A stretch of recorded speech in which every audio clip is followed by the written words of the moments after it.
We don't talk about money or sex in America.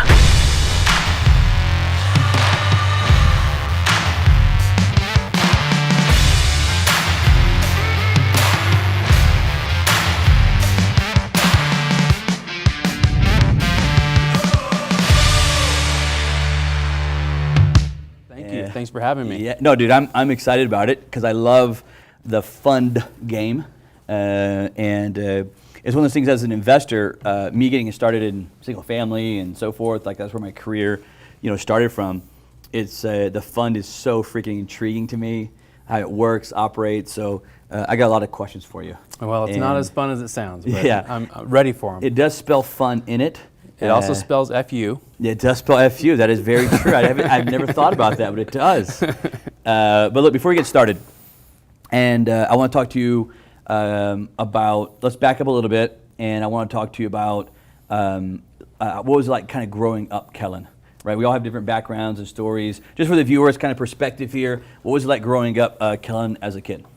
Still growing up, but Yeah. I grew up just over the mountain in Heber City, Utah. Oh, yeah. My mom was the mom who was always PTA president, Team mom. pushing you to do every reflections contest, run Yeah, for yeah. student body president, the whole 9 yards. Okay. My dad was a little more introverted, All right. but very, very thoughtful. He's the kind of dad that on a Saturday, you do chores with him from 6 a.m. with cracked wheat all Yeah, the yeah. way, till sundown, and then you can go play with your friends. Yeah. In the summer, he goes to work but leaves. Oh, One yeah. summer, and actually replicated this with my son this year.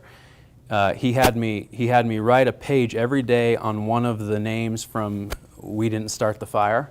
Uh-huh. So that was my summer project. So he was kind of a thoughtful, intellectual dad that always kept me thinking. Mom always kept me doing. That's good. And I right smack dab in the middle of 2 older brothers, a younger sister, 2 younger brothers. So I always a felt family of 6 Yep. total kids? So six kids. And you're right in the middle, so you're right. Number Yep. 3 is, I Yep. think you said. Yep. Number 3. Always, my parents were always employed. It seemed like the money that they made, especially with a lot of kids, Yeah. always went into experiences. Okay. One summer we took off in our Suburban with a spring bar tent on Yeah. top of the car and did 35 states in 30 days. Yeah. All the way to the East Coast, up to Canada and down. And we're back around. And you wouldn't trade that for anything. Oh, no way. Yeah, so no way. Never always had to take the top flight shoes over the Nikes and Yeah. kind of limit some of those things, or learn how to work and pay for them myself. But never lacked experiences thanks to them. That's awesome, man. I kind of grew up in a similar family where the parents, it seemed like to always put us first. Yeah. In like everything. And it's like, dude, I always am extremely blessed and grateful when I see other situations and circumstances. As a matter of fact, the guy, a young guy that I interviewed earlier today, man, he said he grew up at 7, he moved in with his grandparents because his parents like didn't want him. Oh my goodness. But they like stay kind of connected where he would go see them sometimes, but it's like you're growing up in I can imagine like growing up where like your parents don't even want you. Yeah. It's kind of, for like maybe like I us, never we're felt that totally feeling. blessed. No. Didn't Totally freaking blessed. No. Not only did I have good parents, sounds like you did as well, but they always put us first. It was like, And as a parent, you realize like you don't matter. Yeah. It's like my mantle is now no longer about me. Yeah. There's no It changes accolade. everything. There's nothing that can replace the feeling of I'm doing my best at least. None of us are doing it right, but we're all guessing our best at least. That's true, man. You know. How many kids do you have right now? Now we have 4. You got 4. And I said now I have 4. We forever have 4. Hashtag snip snip. Yeah. Done. Got it. Yeah. Sometimes it doesn't work, man. Yeah, it's done. It'll work. It'll work for sure. I have faith that it'll work. So you got 4 kids of your own right now. Yeah. What's the oldest? Oldest is 13. She's been a teenager since she was 7. Oh, no. So we've had plenty of practice. But Yeah. she's 13 and going on 30. leaving the house. We have an 8-year-old daughter. Missed 11-year-old son, and then youngest is 5 next week. So That's nice. 3 girls, 1 boy. Nice spread out ages there. Not too never, far apart. never not a too dull close. moment. Never a quiet moment. That's good, man. When you grew up, what was when you were growing up? Was college education pushed a lot? It was always. I mean, My parents had a traditional viewpoint, I believe, but they always kind of embraced a path. I think all of us did end up going to college. I was going to run for Brigham Young. Like instead, track? yeah, I was going to run cross country at Istone, actually, an icon. And I had to meet my wife, so I'm glad I went to Southern Utah. But those sorts of decisions, they supported either way. But I think that part of me got to Provo, 25 minutes up a canyon, and I thought, this is a little close to home. Yeah. I do kind of want to see, what a little distance does and what I can learn. So they supported that, and I went to Southern Utah down in Cedar City. When I want to talk to you about when you went into entrepreneurism, are your brothers and sisters entrepreneurs? I get asked that a lot from people that know our family. We're all very different. I feel like everyone is an entrepreneur in their role. And to me, I think we're all born with a little bit, maybe we're conditioned to have a different risk threshold. I know that they have the same work ethic as I do, but they all have chosen slightly different paths. But within their own right, from school teacher to fitness instructor with 2 master's degrees. That particular brother, he paints on the side, and he just painted a bunch of murals in one of our properties. Yeah. And so they're all kind of entrepreneurial. None are business oriented, and some of them are becoming more and more like that. And I think back to the kinds of jobs we had as kids. Right. I bought a company. I bought this small pickup truck, a couple of lawn mowers, a couple of weed whips from a teammate as he graduated. I was 15. Okay. I worked a summer with him. Yeah. He was 16. He could drive. By the time he graduated, I bought all the stuff from him. And then I realized if I got a trailer, I could drop one crew off here, mow this lawn. Oh, yeah. And by the time they're done, I could go over here. So I learned arbitrage and what a couple of extra hands did. And maybe that experience, the bug bit me, and I'm a little bit independent as far as my siblings go in that regard. Now, did you ever work at just a normal traditional job when you got out, or was it pretty much straight into starting your business and entrepreneurship? Yeah, in college, I had a company where I realized that I could write and remember jingles, and I found out what you could charge for a jingle. Oh my goodness! And so I was in that Southern Utah market, which included Vegas. Okay. So I started realizing that if I could, charge someone 1/10 of what a big ad agency would, with all the licensing restrictions and things, and produce it in a week and give them customization. I still hear my jingles down there. Wow. So I started kind of doing that to earn some side money, but I started doing mortgages. And this is pre-crisis when we're starting to tell people, look, those valuations that people are giving to those homes are inflated. Yeah. And if this is all pre-bubble. This is pre-bubble, so you're getting option arm mortgages at 1%, 125%. So we're the guys running around saying, if you are going to borrow that fake equity from your house, you are paying interest on it. And so don't buy a boat, don't buy a television, the new flat screen just come out. But invest. And sooner or later, everyone's saying, well, what do we invest in? And as the bubble did pop and people stopped, borrowing from banks, we had all these people asking us that same question and started doing private loans. But that was about the time I graduated from college, and this whole time I'm kind of doing mortgages, doing jingles, and I'm like, I'm going to go work for ESPN. I got interpersonal communications and broadcasting degree, and I thought I'm going to go climb that sports broadcasting ladder and be on ESPN. I got this awesome internship, and between having a taste of success in my own right, I guess, and hearing that ESPN only pays for one person to have a room in Manhattan, my new and pregnant wife didn't love the idea of having a third roommate. So I said, let's stay home and keep on doing mortgages. And that decision kind of led down this whole path. So that's kind of how the kind of growth or the growth transformation, if you will, transition happened, was you went from kind of mortgages pre-bubble, was helping people refinance out of properties as a mortgage broker, smartly telling them they should hold on to that money and invest that money. And then when it burst, those same people came back saying, hey, I've got this, whatever, Yeah. $80,000, $100,000. I need to do something with it now. Yeah. It's funny going back, man. That same time you were doing that, I had my very first job. Because how old are you? 36. 36, so I'm 38. So Bubba had my very first job that I had, which was at a real estate office in Bay Area, California. And this guy came up with this pitch, if you will, where, in Bay Area, the prices, like everywhere, especially Bay Area, had exploded. Nuts, yeah. And there were 200 grand, 300 grand of equity. And so he had this idea where he would go refinance the house for him, credit share, pull out $200,000, what it was, and then have him go buy another house.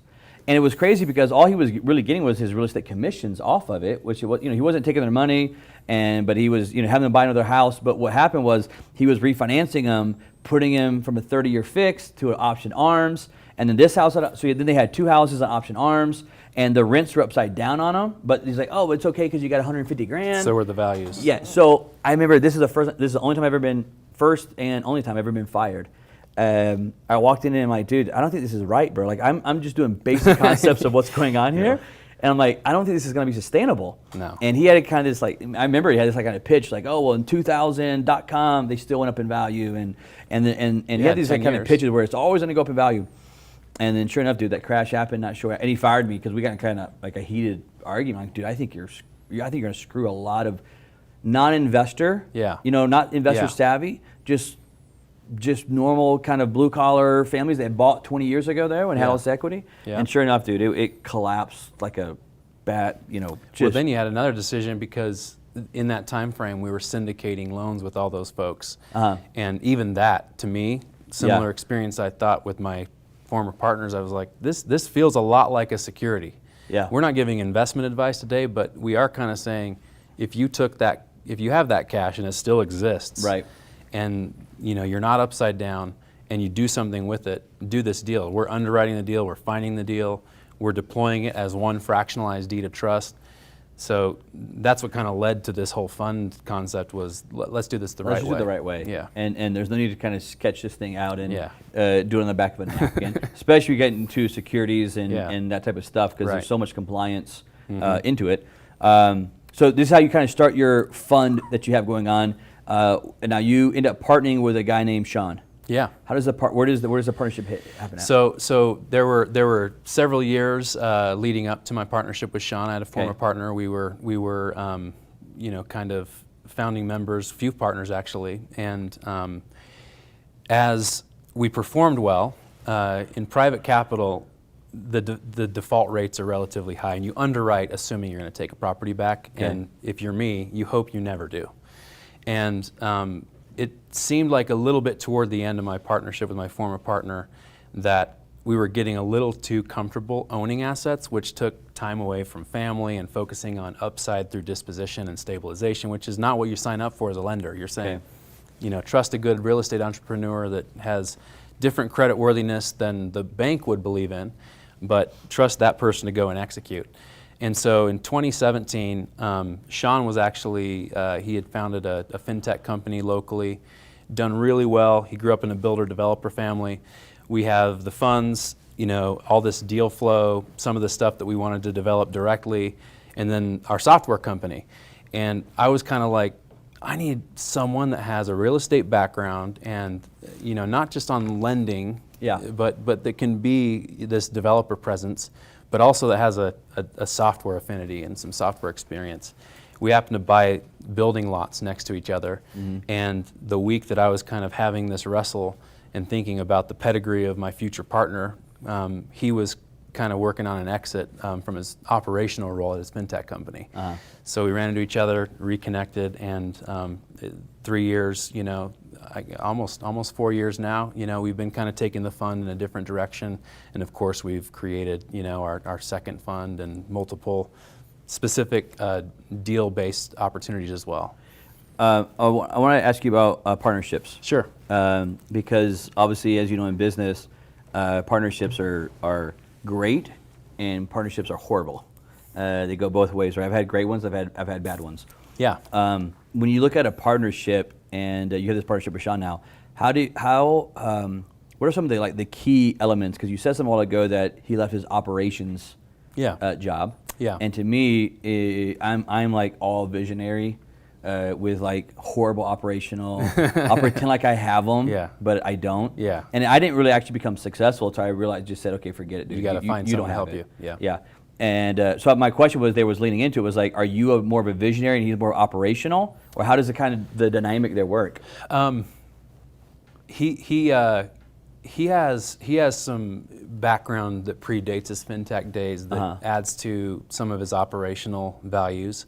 I think the thing that makes us work well together is, if we're a Venn diagram, we decided very early, because of both of our previous experiences with good and bad partnerships, we said, okay, the most important things to me are, and for you are, those are the things in the middle. Okay. Now, it's okay to have some independence and some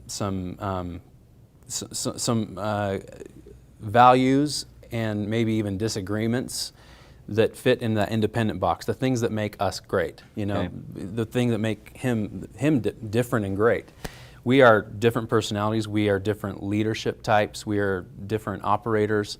So for us, it was less like, you do the operations and I'll do the big picture stuff. Because we both are kind of like, get the whiteboard out, get the spreadsheet out, let's spend up, let's get in the war room and figure out a problem. Yeah. For us, it was more like, when we get into a conflict, This is good, yeah. what are we aligned on?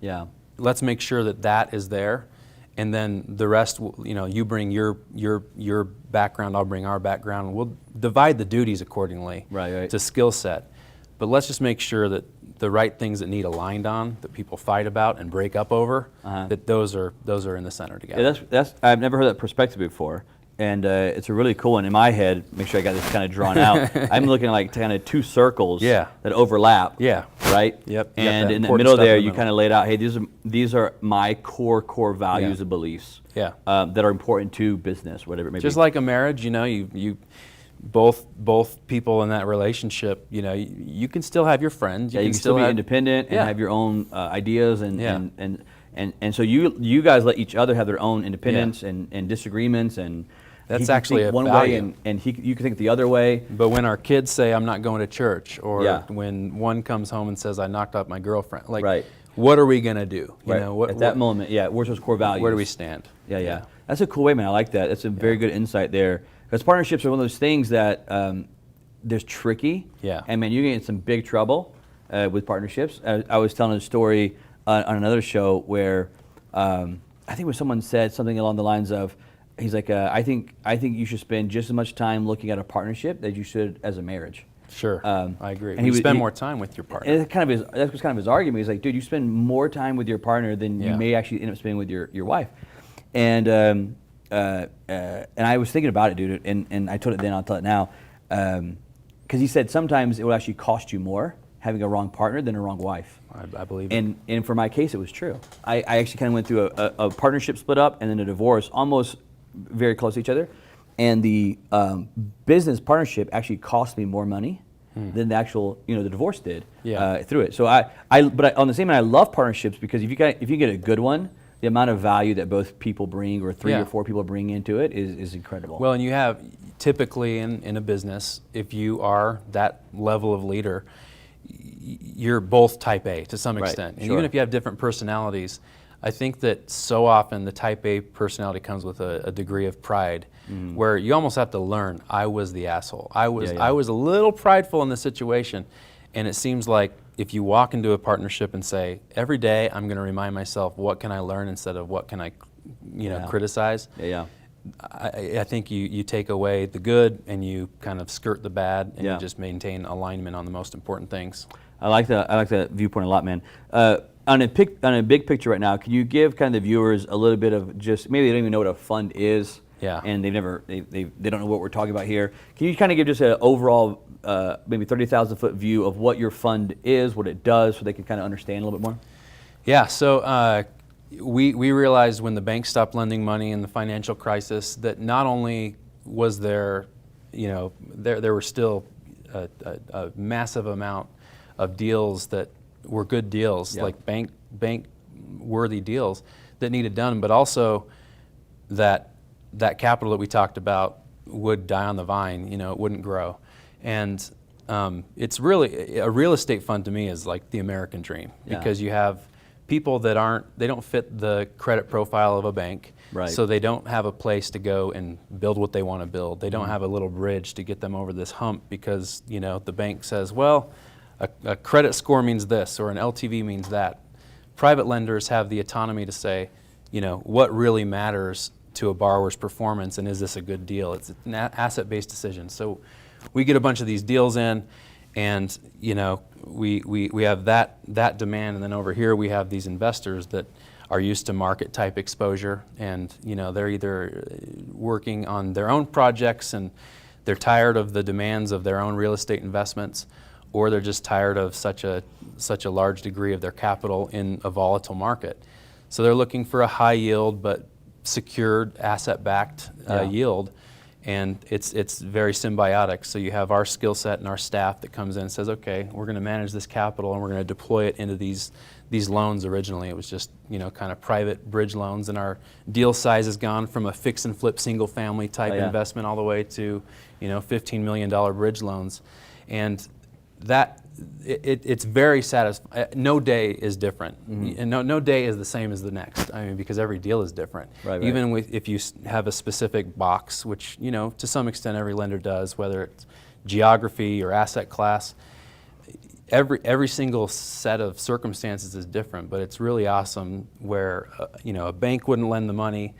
All these guys over here, that whether they inherited money from someone that worked really hard to get it, or they worked their whole life, or they sold their company that they built, somehow that capital was created. And then over here you have a piece of land or a shell of a building that now, because of that belief and our strategy, not only pays these guys, double-digit returns consistently, but also now inside those walls you have laughter and memories and businesses being created.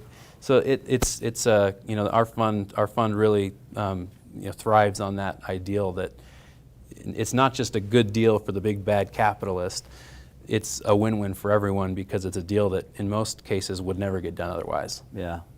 On a fund, we talk about fund just for the novice here. Sure. It's basically just a fund that someone can invest into. Yep. And then you're going to go deploy that capital on, like you said, raw land or a building. Do you guys do a lot of value adds? Yeah, we'll do a lot of value add loans, and then in our new fund we do a lot of projects where there is a value add component. Yeah. But most of the time you either have, a repurposing of an asset, or a renovation or rehab of an asset. Some ground up, but most of which takes one. I mean, that period, that phase of development is so. In our opinion, it's something that most private lenders kind of shy away from, because they're like, oh, land entitlement risk. But in our world, taking something from farmland to entitled multi-unit infill, for instance, that's the biggest jump in value you're going to get. Sure. And frankly, in any recession type activity, it's your hedge. I mean, it's very inflation friendly. So you guys have two different funds. One is where you guys are lending money to other developers, let's say, and you have another fund where you guys are actually developing properties yourself. And the one that you lend money to developers, is that a regional thing, nationwide thing? How do you guys look at the lending side? Well, on the lending fund, we've been in 40 states. We've underwritten in every state. We now have our favorite and our least favorite, and the actually operating right here in Utah. I mean, in 2012 and earlier, may have been on the same plane as several of the other states, even in the Intermountain West. So we'd go where the deals were. Right. But real estate is very local, know. So outside of hiring the local experts to help us get through a deal and make sure we're underwriting correctly, we have kind of narrowed our geographical footprint to the Intermountain West, and we've done a lot more deals in Utah lately. But it's more so because the economy is so good. Yeah, it's exploding. So because and people don't believe it until they open Forbes or Fortune and look at one list or the other, whether it's growth or value or stability. All those anti-volatility reasons for being in real estate. That's why we're doing a lot of deals here. but we'll look at multifamily, student housing, apartment, storage, the major food groups. We used to do a lot more specialty assets. Yeah. We've done water parks. We've done a lot of stuff that every private lender should to get the calluses that we have now. But and we've learned a lot of good and bad lessons through those experiences. But now, we're more narrow geographically. We're more narrow on asset class. We've even slowed on some of the hospitality type stuff just since COVID. And but it's where the the money is. Where the money is at. You got to play where the market is. Yeah. I want to talk to you about kind of a difference between maybe someone's listening right now, and most people kind of grew up with this understanding and belief and maybe financial education that they should put their money in the market, mutual funds, et cetera, right? Mm-hmm. And then here comes along a fund manager like yourself and Sean, which is giving kind of this like alternative approach to it, right? Yeah. Why, you're not, but if you were sitting here talking to a potential investor, why would someone... I'm not? Well, I don't know, man. I'm saying there's not one in the room. Why would someone want or should invest in a fund maybe versus the regular market that they've always played the game in? Yeah. Well, hopefully by the end of my answer, there will be one in the room. ABC, always be closing. There you go. So, I'm a little bit of a hater, although I day trade and tried to temper my criticism of the market because so many registered investment advisors allocate to our funds. Sure. A lot of times alternative investors, they get like this bad name because alternative investments, they include, private placement memorandums. It's my uncle's widget to a guy down the road that's developing the next, little answer to Aunt Mary's prayer. Right. So when we're being presented along with oil and gas and PPMs like that, I get the resistance because rarely is it senior secured liens against a tangible asset. I digress. When the market, as far as a traditional portfolio goes, I think you'd be hard pressed to find an advisor that doesn't think that a traditional portfolio should at least have some real estate. And we contend that real estate investments, particularly a lending fund, gives you that hedge. But compared to the market, I look at the volatility in the market. It's why I buy VIX and TVIX, because I bet against the market often. It's when you go and you underwrite a loan or a real estate investment that you plan to develop, you have to understand that the value is higher than your exposure, your basis. And if I went to my investors and said, we're making loans at 180% LTV because that market is full of people saying that someday they'll buy that asset for 200% of our basis, right? I wouldn't manage much money. And that's really what happens in the market. It's full of companies that have no EBITDA. There's no cash flow based on the product or the service that they're offering, and the market's full of companies that they catch the right feed, they get on the right show, and people buy their stock, and based on how much they raise and a percentage that they're offering, that's what establishes the valuation. Yeah. To me, that valuation method is flawed, from the get-go. So I love real estate as an alternative. Number one, because it's tangible. You can see it. If you foreclose, you can own it. If you sell it, you're going to get something. And although you might, experience what you did in your mortgage days, and there might be a massive correction, still, it's not going to go out of business. God's not making any more earth. So I like it from a tangible perspective, and I love it that it rewards true value and creation. And then you look at the folks that run public companies, with all due respect, most of the time, I see a headline that says GoPro, just paid its CEO $100 million. Right. Bonus. And I'm like, I own a GoPro. How many GoPros did it take to pay that dude? And you're like, they don't even make that many in a year. Yeah. Let alone sell that many in a year. And that's just the guy's bonus. The value of their companies here. This has no, for years, Uber loses millions and millions of dollars, yet their valuation is through the roof. The buzz method of valuation and how people are, not to disrespect their hustle I think it's critical to our economy. I think there's a great place for it in every portfolio, but I naturally believe that the place for people to allocate most of their wealth, if they really want to grow and protect and preserve their principal and hedge for any type of market event, is in real estate. Yeah. I want to talk about, obviously you've had a ton of success in your fund and so forth, and I love talking about success principles. I like to take a moment and talk about what I kind of refer to as failure principles. Yeah.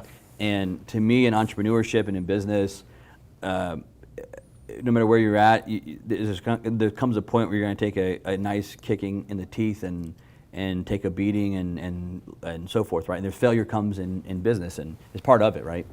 And to me, it's like what has helped me the most is when I failed at something in business or whatever it was, a deal or whatever, maybe it went bad, was how you respond to that failure. A lot of times it's where you're at the bottom of the valley, and that's where a lot of people quit at because it is the toughest. Yep. But I think there's certain kind of principles, just like there's success principles. I think there's also some like maybe failure principles that maybe we don't talk enough about. Mm-hmm. But I like asking successful people like yourself, when that failure came, whatever it was, and wherever it happened at, what are some of those things that kind of keep you pushing forward and keep you moving forward as kind of principles that you maybe haven't thought about before, but you have, looking back, you kind of live by in those moments of defeat and failure in business? Especially when it comes to talking to kids about success. I think that most of us are conditioned to look at success and think, oh, they did A, B, and C, and rarely do we factor in luck, people around us, our environments, and most importantly, the failure that people persevere through, and that there's a way to succeed in a 9-to-5 job, to excel. You don't have to be Mark Zuckerberg to be successful. And to learn that myself, it did take a massive learning experience. In 2010, when we're trying to figure out how do we keep growing our company and eating our own dog food, and live with the implications of anything that we personally do. We're not a public company, but we have one reputation, right? And frankly, one kind of resume. And we were on a personal level saying, okay, these rental properties have to sell.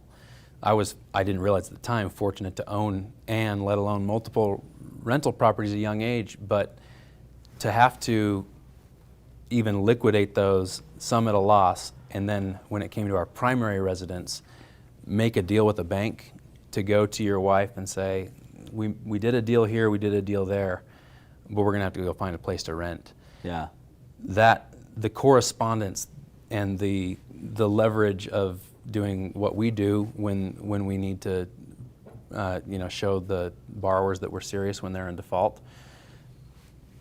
Finding something taped on your door and doing a deal like that, especially when you're supposed to be the guy that understands all this and protecting your nest egg, bottom line, you never forget that. You don't shake that feeling of, I lost the thing that matters the most to the people that matter the most to me. Right. So that, I wouldn't trade it now. And I actually say, hey, that experience taught me, as we went and did multiple deals, and like I said, in private credit, you're foreclosing as often as you're getting paid off.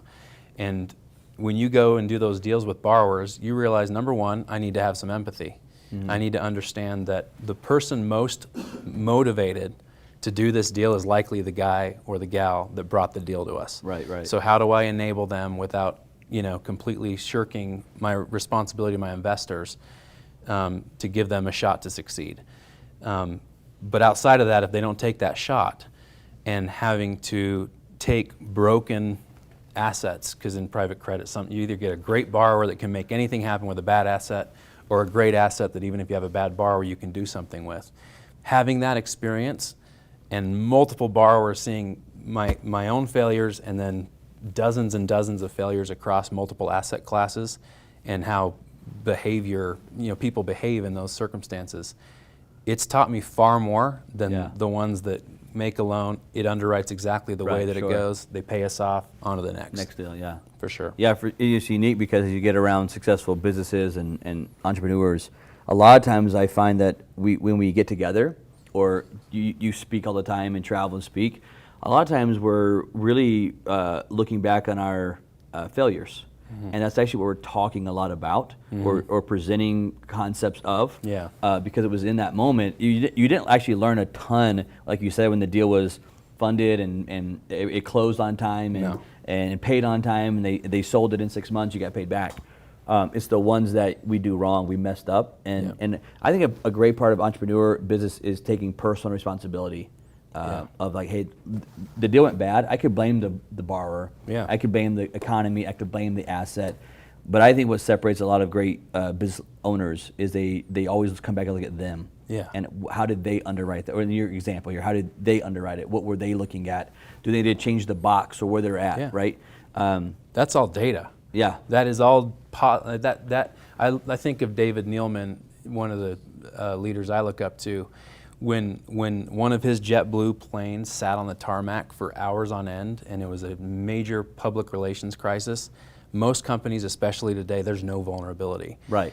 And maybe that's driven a little bit by the litigious nature of consumers these days, but he owned it. Yeah. He said, this is on me.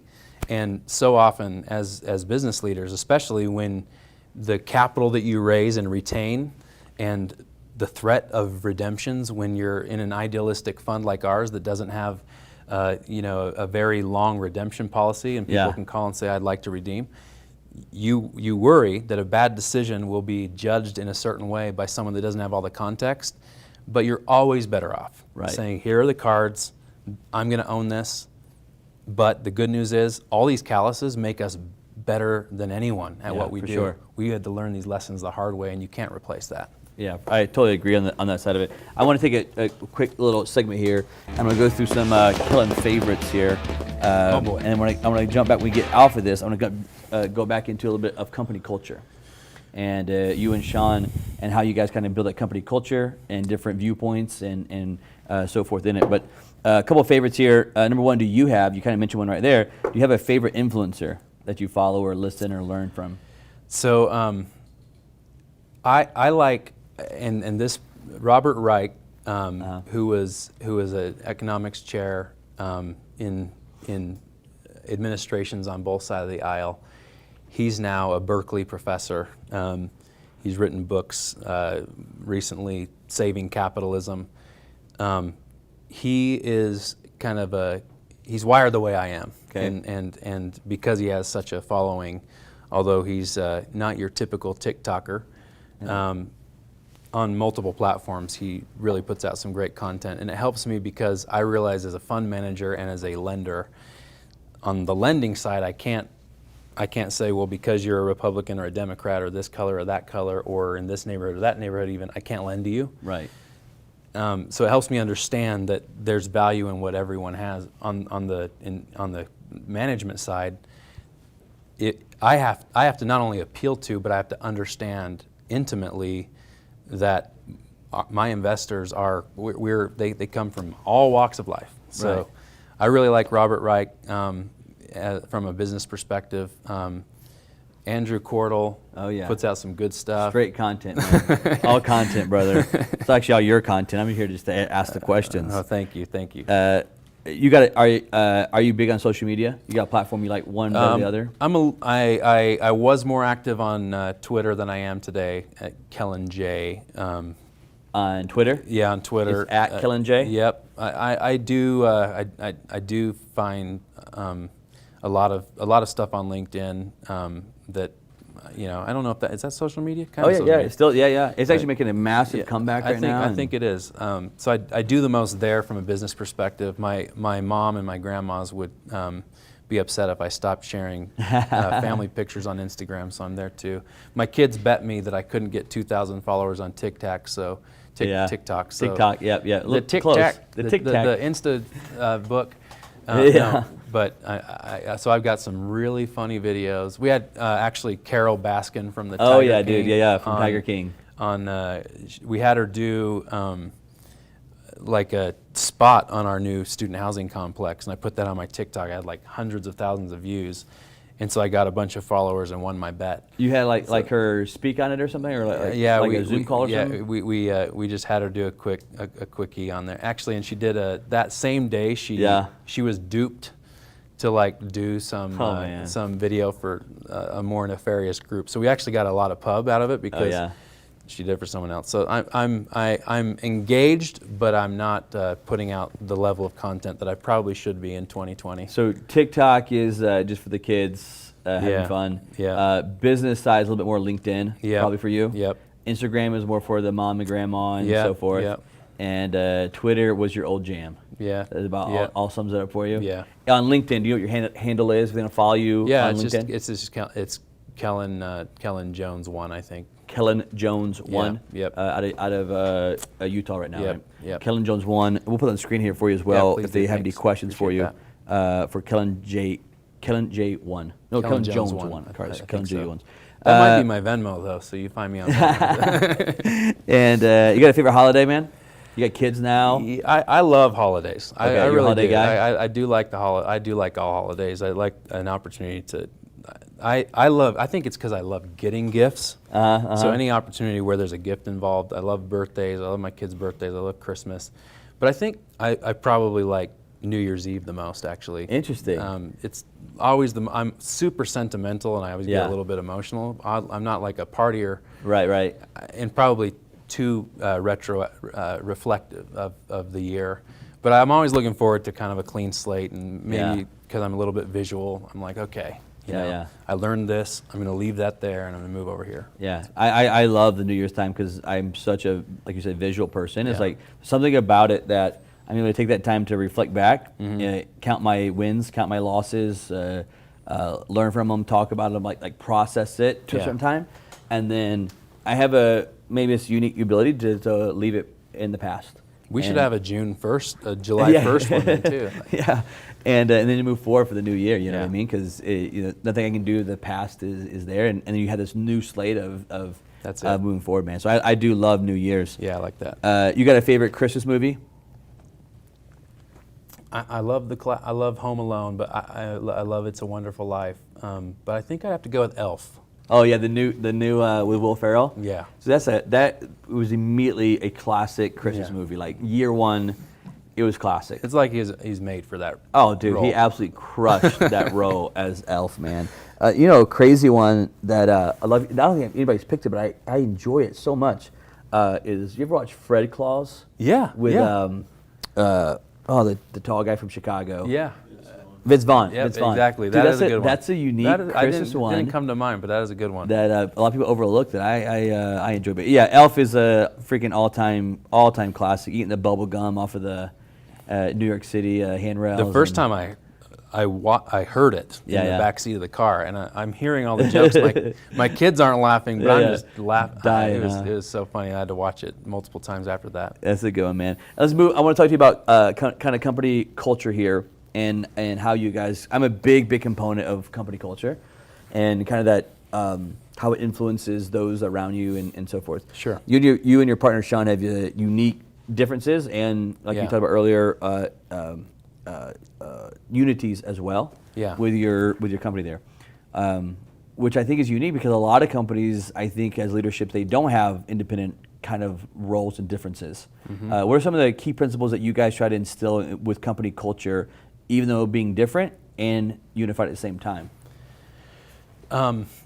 So I think as a leader, you have to always be thinking about the value that each person brings. Because it's really easy to think, if I was in that role, like instead of telling them, what to do, or even how, even telling them what to do, I think a lot of us get caught up in I gotta tell them how to do this, because if it were me, I'd do it this way. And so first and foremost, I think that we've identified that we have to remove we have to suspend our disbelief and trust someone until given a reason not to.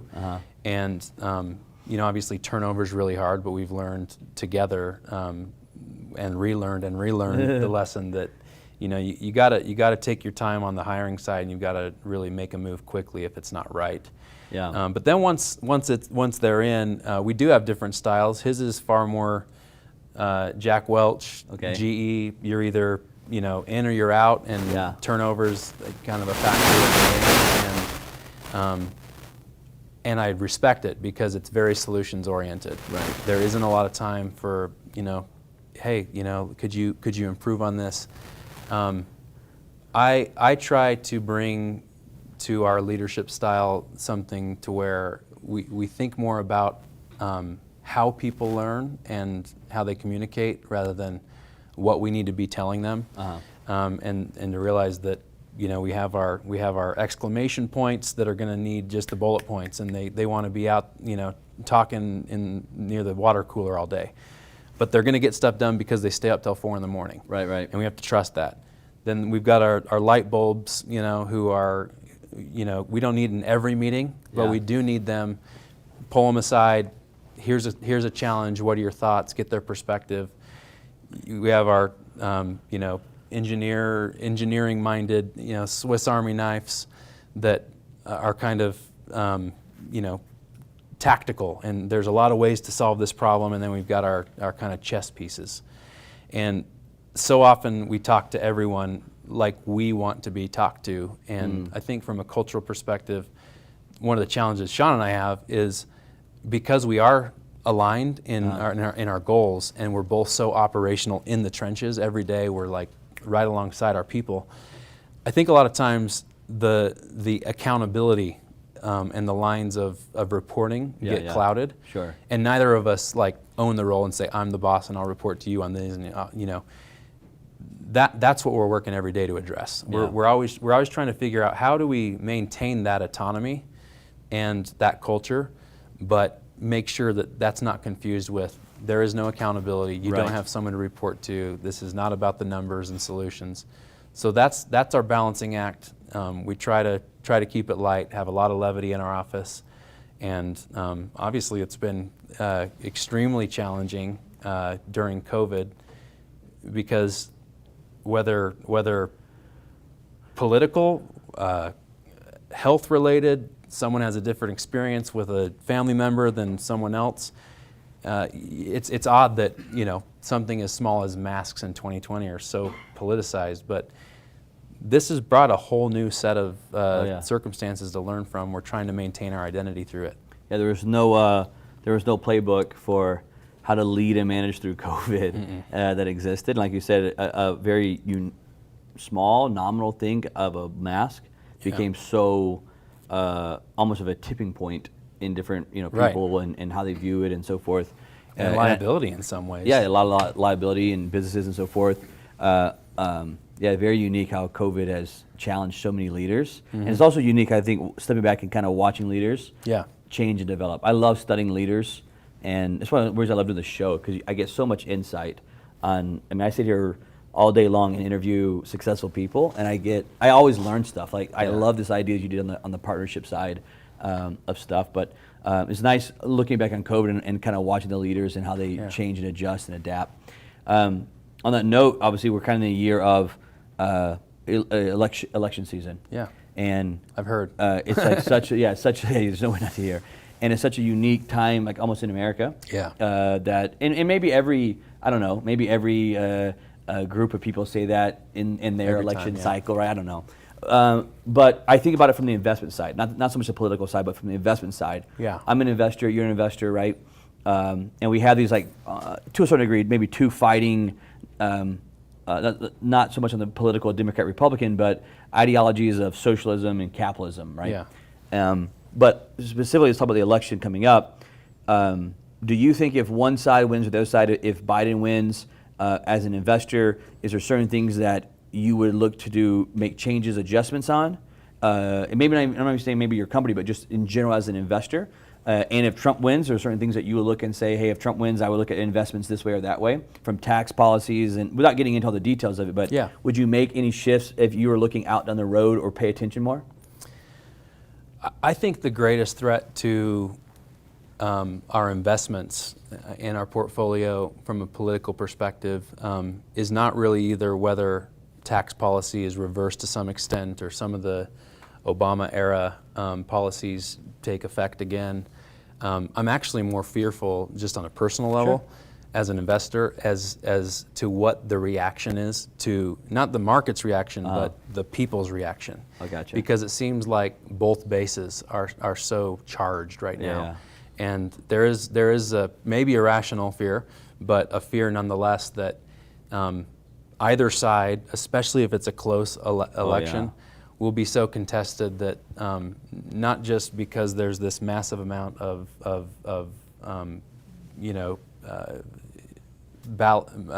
mail-in ballots because of COVID, but also because of the uncertainty that's kind of been sown into that process. Either way, you're going to have a much longer period of time after the election to determine who the president is. And between then and the inauguration, even if it takes that long to count the votes, and depending on the extent that one base goes to dispute that, it's that gray area and that time period that I feel could have the greatest impact because there will be so much uncertainty. But the folks in kind of the wealth growth echelon of the economy, the tax policies that President Trump has introduced are friendly there, and whether the debt that it has taken to both respond to COVID and to offset some of those benefits to that class, long term, we don't know what those effects will be. It's unprecedented to see what a higher GDP than a higher national debt than our GDP will be for the first year since 1946. Those things, I think, are always part of the political pendulum that'll sway back and forth. This does feel different, though, and I feel like that uncertainty after the election will it's a great point. Cause some issues. Yeah, because again, we've had Democrats in office, we have Republicans in office, for the history of America, right? Yeah. And it's always kind of worked its way out, it's always kind of... The power of you talk about social media. The power of Twitter right now. I mean, can you imagine if President Trump got on Snapchat? If he went to a new platform, he's not going to TikTok because what they did in Tulsa. No, it's about the Chinese. But the problem there, it's a blessing and it's a curse. I mean, from a free speech perspective, it's amazing that a group a massive base can be charged with 140 characters. It also moves markets. We've seen the stock market rise and fall based on the certainty that's been drummed down to a tweet. We've seen the cost of steel and lumber go this way or that way based on even a reference to a tariff. That's unprecedented, And I know that with Obama came social media influence into the election process, and then into just a candidacy's ability to message, itself, all the way to the way that President Trump uses Twitter. It can't be ignored because perception really is reality. And to my point earlier, the markets are determined by how people feel more than the very value related to their EBITDA. So it's a big deal. Yeah, I think there's a lot of. Go back to the point where you talk about that gray area. It's a great point because I haven't thought about it. Is if it is that close race, maybe the most uncertain time is actually between the race and the inaugural, which is whatever, like almost 3 months or so, or two and a half months or so, where it could get very turmoil. Can you imagine inside of it? If it's a close election, it comes down to mailed-in ballots, and I mean, like him, hate him, Republican, Democrat. What if President Trump required removal? And what if his base you're talking about like Civil War era scenarios there if it got to that point.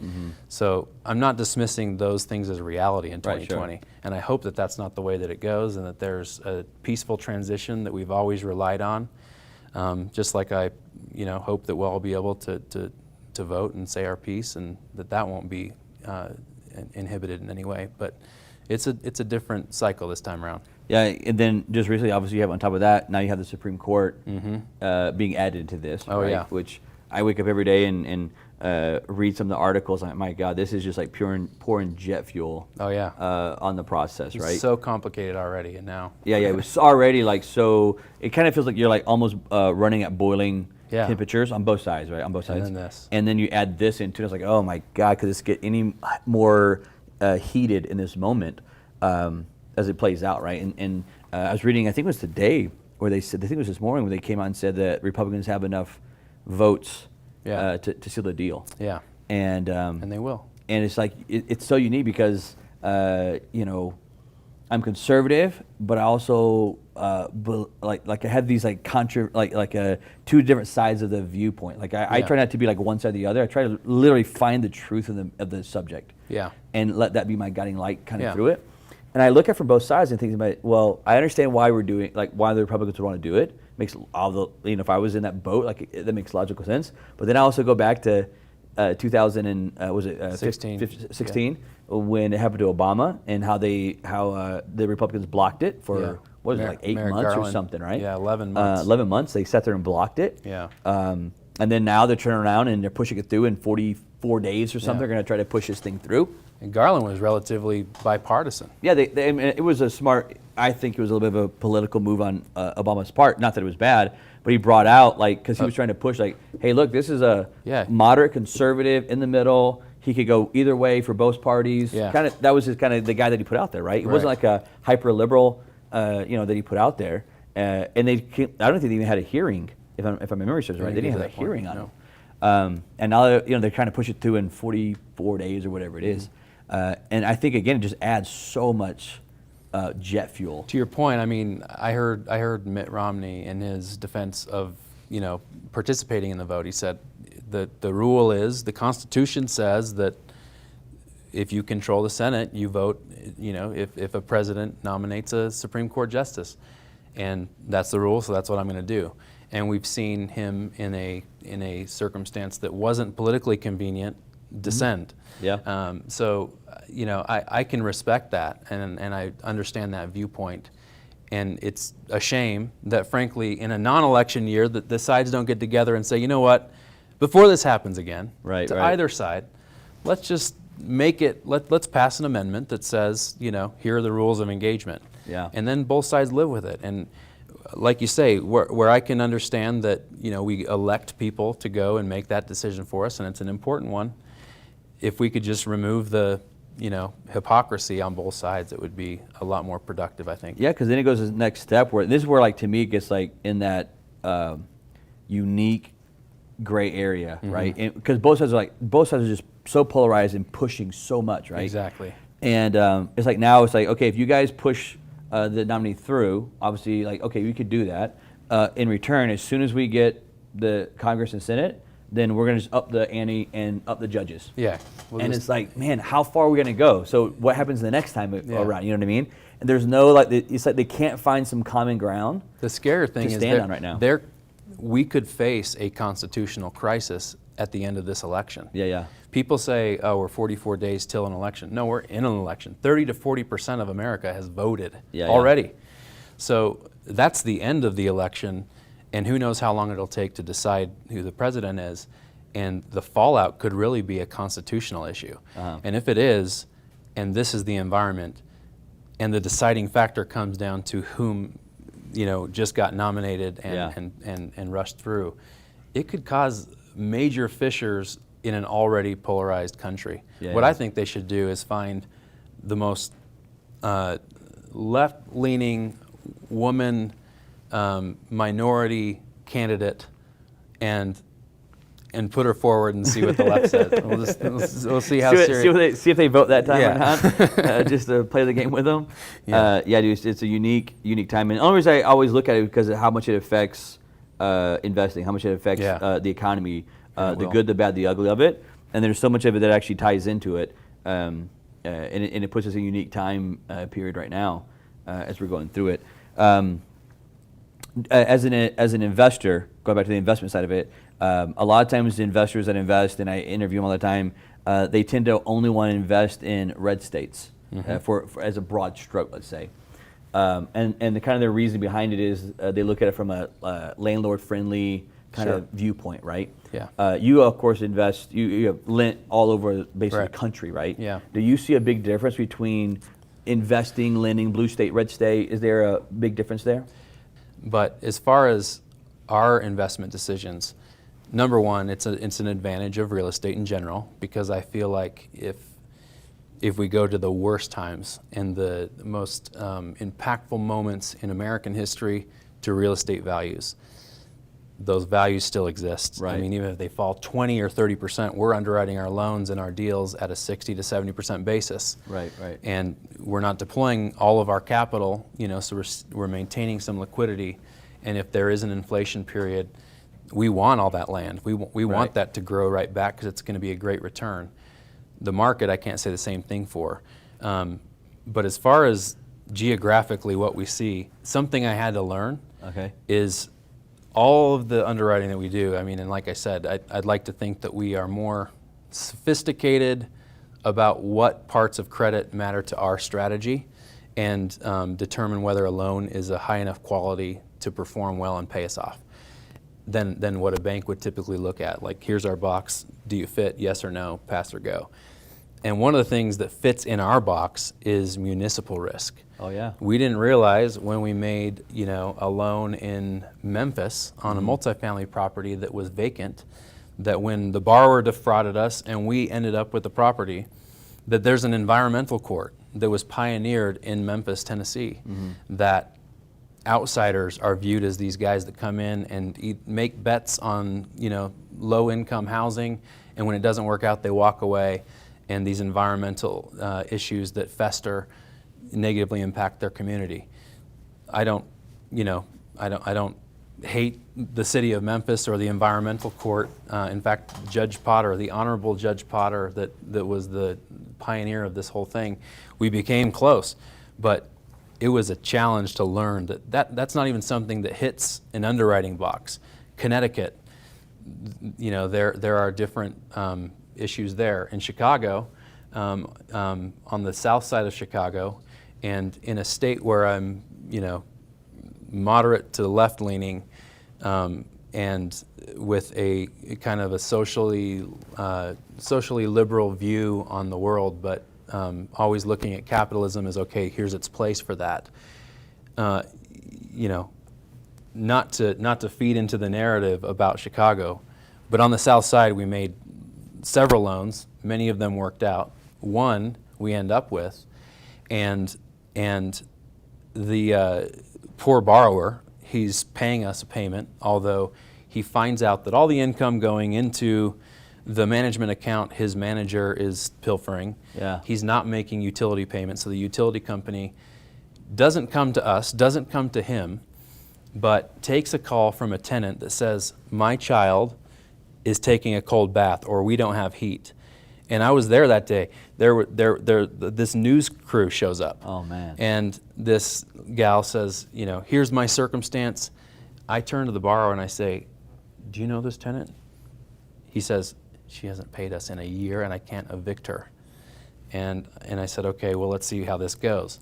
She says her piece. The news, of course, asks her, who's responsible here? It's all on, the building owner, who doesn't even, he's not even at the property half the time.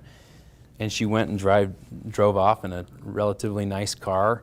And, that's the type of thing that is very anecdotal. Yeah, yeah. But it's what both sides kind of use as their talking points, and it's not the norm. Sure. But it does happen. Sure. So we just had to learn when we lend in a state, that is blue. There's different municipal risks than lender-friendly, landlord-friendly states like Texas and Utah. Yeah. Last thing I want to talk to you about really quick here is the word diversification. We kind of you've heard me talk about it before. I've asked Grant Cardone about it. I have a hedge fund manager. Were you looking forward to me as much as Grant? Oh yeah, equally, or more? Equally. Oh, probably more, to be honest more. with you. You guys at the office. I was trying to find you. I was chasing you down. Sorry, Grant. And and I have a hedge fund manager, Jeff Tomasulo, that I interview and asked him about diversification. I want to ask you about diversification. Just broad stroke, maybe we start at a high level. What's your initial thought of it? Our fund message is that we diversify by asset type, size, and location. Okay. We don't want to all be on black in the event that something out of our power changes a local market or an asset class like hospitality during COVID. And frankly, we don't want to be overly allocated at any one place or an asset class. So we try to size our deals appropriately. We try to make sure that we're exposed to opportunities in multiple geographies and asset classes. At the same time, which is diversification. That on the fund level is diversification. Personally, I am not nearly as diversified between multiple market products that a traditional investor would be, because frankly, to your point in that interview, I mean, if you're spread so thin and everything falls with the tide, are you any better off? So, I would say diversification within something that you know well enough to plan around. Yeah. I don't have enough control over some of those market products to say, okay, I'm just going to buy a huge portfolio of stocks. Right. The guys that are the most successful in our funds, they overlay a heavy allocation to our funds, which is their real estate investment, over the top of 5% exposure to the market through options. That way, they get all the upside in the event the options hit. Right. And they only have, they limit their downside to 5 or 10%. And the rest is in senior secured assets, whether it's through our development fund and they are a physical owner of that piece of real estate that over time will appreciate, and likely our basis allows that to be a shorter term than typical. And if not, we're a first position lender that in the event the borrower's circumstances change, we still have something tangible to hold on to. You guys always pretty much play senior position? Yeah, when we're lending, we'll take, I mean, we have a relatively different approach to underwriting where we'll take a position on anything the borrower will give us. And so we reach for additional collateral to secure our position. But when we calculate LTV, it's always on first position liens. First position only. Yeah. I wanna ask you my famous question, which is the money is question here. And obviously you've been around money, business, investors, investing, multiple markets. What I refer to a lot as money movement. Money is constantly has to be in movement to all the principles that I talk a lot about. So I want to get your input and go through the answer here with you on what money is. I'm going to give you the Sharpie here. Oh boy. You fill it out here, whatever your answer is, and then sign it there. All right. And then me and you will reveal this thing and talk about it here. So in anticipation, I thought through Pink Floyd lyrics, and I could think of more things actually that money isn't. That money isn't? I do have an answer that there's an answer that says money isn't. Someone added an NT, bad. Well, I didn't know that was illegal, so I thought longer, and I thought, because it can be a facade. Yeah. But I think money is an indicator. Is an indicator. I think I better make sure you spell that right. Spell it right. Everybody has a problem when they do that, man. I promise. Yeah, like they're like talking when they're doing it. Indicator. So I think what you measure, is so important in business, and everything from your failures to your numbers to your triumphs, all of it is just an indicator of some decision, and it's a consequence of a good or a bad choice.